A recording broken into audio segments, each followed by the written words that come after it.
बिस्मिल्लाहिर्रहमानिर्रहीम। अस्सलाम वालेकुम। मैं हूं असद और आप देख रहे हैं असद इलेक्ट्रिकल। जैसा कि इस वीडियो के पार्ट 1 में हमने बैटरी से रिलेटेड कुछ इन्फॉर्मेशन शेयर की थी, आज की वीडियो में हम मज़ीद इन्फॉर्मेशन शेयर करने जा रहे हैं। सबसे पहली बात तो ये कि किसी भी बैटरी की लाइफ कितनी होती है इसका हम कैसे पता लगा सकते हैं, इसको कैसे हम कैलकुलेट कर सकते हैं, इसका कोई क्राइटेरिया होता है या नहीं।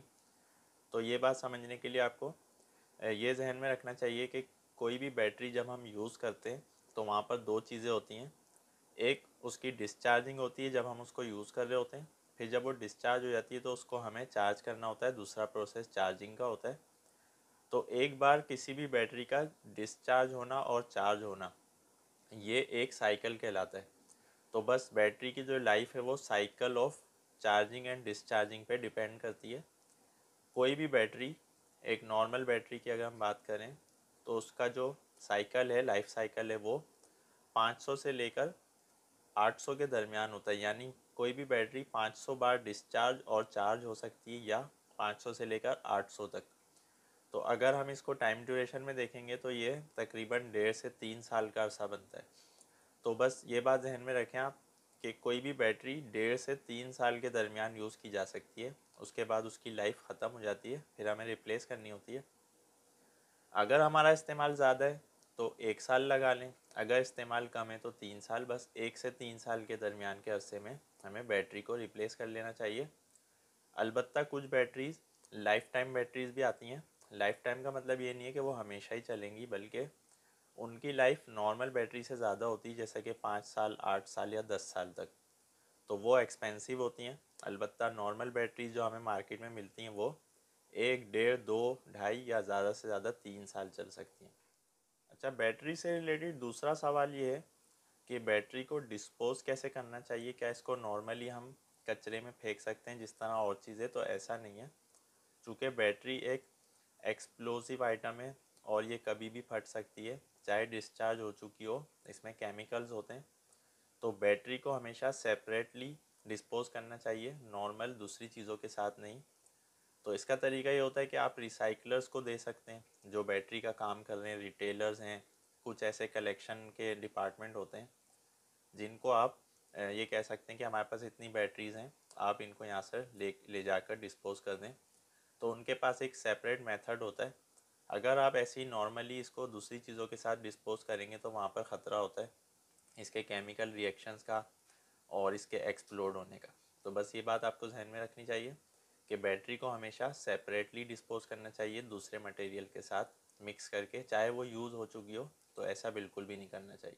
अलबत्ता हमारे कंट्रीज़ में इन चीज़ों का ख्याल नहीं रखा जाता, ख़ास तौर पे घरों में। लेकिन जो वेस्टर्न कंट्रीज़ हैं वहाँ पर घर की भी छोटी से छोटी, चाहे वो मोबाइल की हो या किसी भी इक्विपमेंट की बैटरी हो, तो उसको कलेक्ट करने के लिए उसकी एक टीम होती है अलग। तो वो आकर आपके घर से ले जाते हैं। तो नॉर्मली हमारे यहाँ ये होता है कि बैटरी अगर ख़राब हो गई तो हम ऐसे ही फेंक देते हैं कचरे में।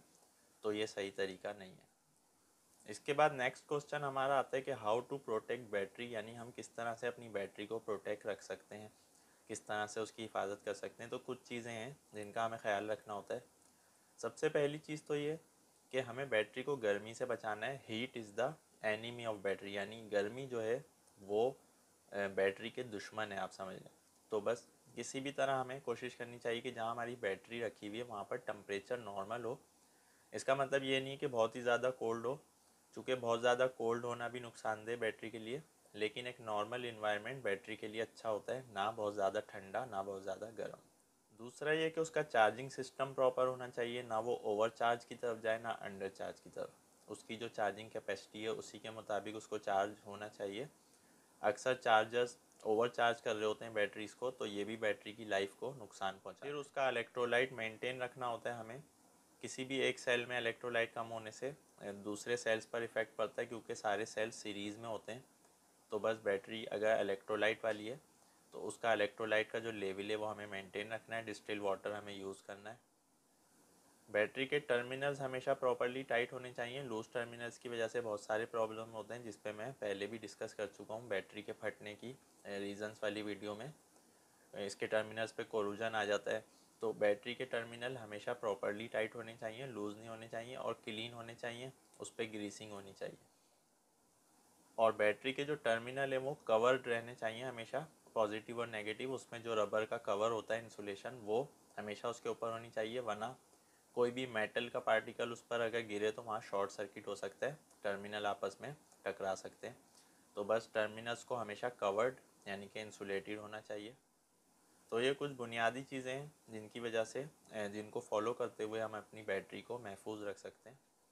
बाकी रहा बैटरी के कनेक्शन से रिलेटेड, तो बैटरी के कनेक्शंस और इसकी कैलकुलेशन के ऊपर काफ़ी टाइम पहले मैंने वीडियो बनाई थी, आप वो वीडियो देख सकते हैं, इस वीडियो के डिस्क्रिप्शन में आपको मिल जाएगी।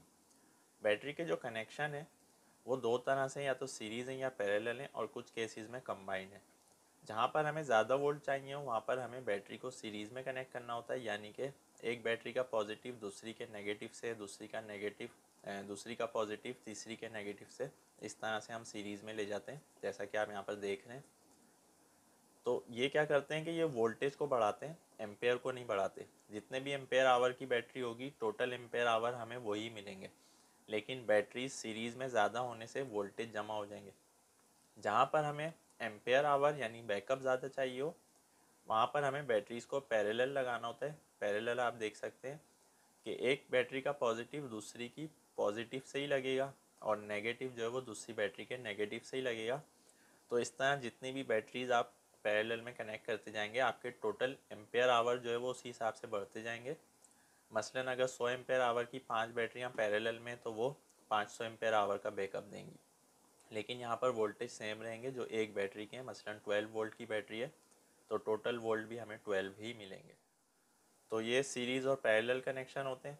अगर हमें वोल्टेज भी ज़्यादा चाहिए और एम्पेयर आवर भी, तो फिर हम कंबाइंड सर्किट करते हैं, यानी जितने वोल्टेज हमें चाहिए वो बैटरीज हम सीरीज़ में लगाते हैं, फिर जितना बैकअप हमें बढ़ाना हो उनको हम पैरेलल में करते जाते हैं उसी हिसाब से। तो कनेक्शन के हवाले से बाकी डिटेल आप उस वीडियो में देख सकते हैं, उसका डिस्क्रिप्शन, उस वीडियो का लिंक जो है वो डिस्क्रिप्शन में आपको मिल जाएगा। तो उम्मीद है आज की वीडियो में आपका बैटरी से रिलेटेड काफ़ी कॉन्सेप्ट क्लियर हो चुका होगा।